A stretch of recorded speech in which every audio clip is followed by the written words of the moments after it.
Welcome into the Baltimore Ravens rundown. On today's show, I'm going to tell you exactly what I believe has changed everything for the Baltimore Ravens in their pursuit for a Lombardi Trophy in 2025 and ultimately for their chances to win Monday Night Football game against the Detroit Lions.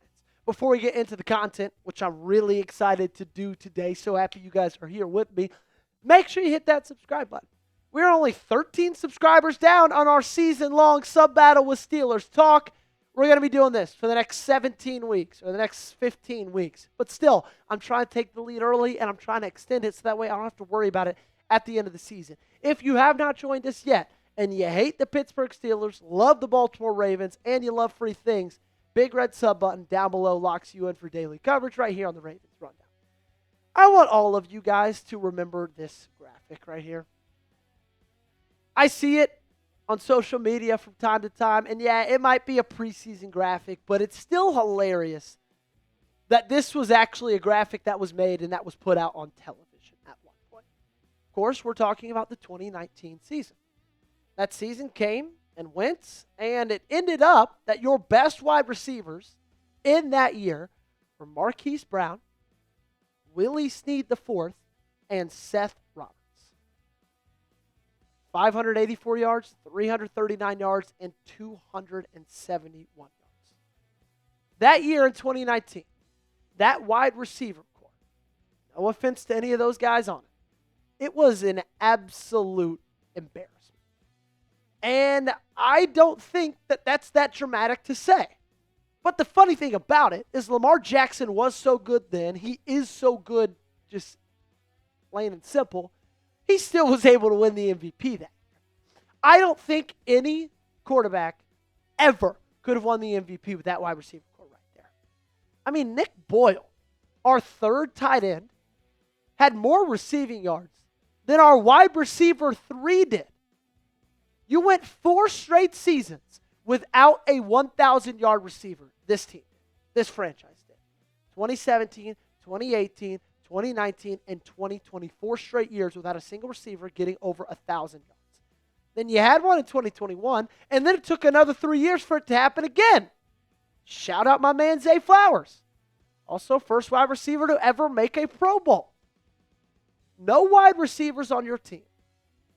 Plus, having Greg Roman as your offensive coordinator was an absolute atrocity. It was an absolute embarrassment. And I'll tell you this, it bore fruit. Unfortunately, it was awful fruit. But usually when you add those two things together, it can't help but be that. 2019, 201 passing yards a game. That was 27th best in the National Football League. 2020, that went down to 32nd with 171.2 a game. 2021, big step up to 13th, and then right back down in 2022 at 28th. And yeah, I get that. There's some Lamar Jackson injuries here or there in those 4 seasons. But still, that's inexplicable. And Eric DeCosta knew at that point that he badly needed to rebuild this offense and rebuild the way they play football. He knew he had the right piece with Lamar Jackson, but he knew he needed more. So he hired Todd Monken in 2023, which was an unbelievable decision, in my opinion. And then he went on and drafted Zay Flowers in 2023. Another unbelievable decision. That showed me at that point in time, Eric DeCosta knew what the deficiency was in this team, knew what was holding them back for competing for Super Bowls, and he made changes about it. Changes in a first-round pick, changes in a new offensive coordinator. And the cool thing is, he didn't stop there. He didn't just stop with hiring Todd Monken and drafting Zay Flowers. Because last year, with Zay Flowers gone, this wide receiver core still struggled a little bit. And we had to watch that in the playoff game against the Bills. Zay Flowers, even though he wasn't doing it on purpose, he got hurt at the absolute worst time possible in Week 18 in a blowout against the Cleveland Browns. That absolutely sucked.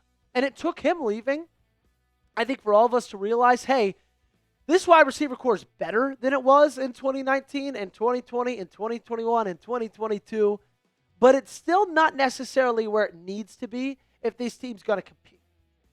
Because no Zay, Rashod Bateman, Nelson Aguilar, and Tylan Wallace. Those are your three best options. So what did Eric DeCosta do this offseason to make it better? He went and signed DeAndre Hopkins in free agency on a 1-year, $5 million deal. He wanted to keep adding. Plain and simple. And right now, DeAndre Hopkins, I'll tell you this much, he's looking like an absolute freak. And I know we talked about it just a couple of days ago, but his intro into Baltimore is something stunning. It's crazy catch after crazy catch after crazy catch. This dude is the best deep ball threat Lamar Jackson has ever had and probably, frankly, will ever have. Okay? And it just feels like what changes everything, adding a guy like this who has had 4 targets, 4 receptions. His average depth of target is 24.3 yards. His catch rate over expected, 65.38%. All of that with a target share of 8.5%. And like it didn't end there either, because they drafted Devontez Walker in 2024, and his development has also been incredibly impressive. 2 touchdowns against the Browns. Absolutely love that out of the kid. Hell of a stuff from him. This changes everything, guys. It really does. It feels like you finally surrounded Lamar Jackson with fantastic wide receivers. That changes everything for 2025 and their quest for a Lombardi. And that changes everything for even going into these games like Monday night against the Detroit Lions. So coming up, I'm going to tell you exactly what that means for the Lions game. Because, yeah, it means a lot for this season, but I think it's going to even pay dividends against Detroit. And I'll tell you why in just a second. But before that, I need you guys to do me one big favor, okay? If you go to chatsports.com/purplehoodie, you guys will be able to take advantage of an awesome offer given to you guys by our friends over at Fanatics, where you could get this hoodie for a wonderful sale, okay? And it looks sweet. It feels good. It's comfortable, and I get it. Sunday's game in Baltimore was 82 degrees at kickoff, right? We're here in Dallas. That's where Chat Sports is. It's hot here as well. But Thanksgiving, Thursday night against the Bengals, that's going to be a cold one. If you want to make the trip to Lambeau Field, December 27th, that's going to be a cold one. You might need to look your best, feel your best, and sport something new. Chatsports.com/purplehoodie. That's the link you got to go to. Again, that's in the comments and description of today's video. So Detroit's secondary. Their 3 cornerbacks, Terrion Arnold, DJ Reed, and Amik Robertson. Terrion Arnold and DJ Reed, they are not off to hot starts this season. They rank as the 72nd and 67th best cornerbacks in the National Football League by PFF.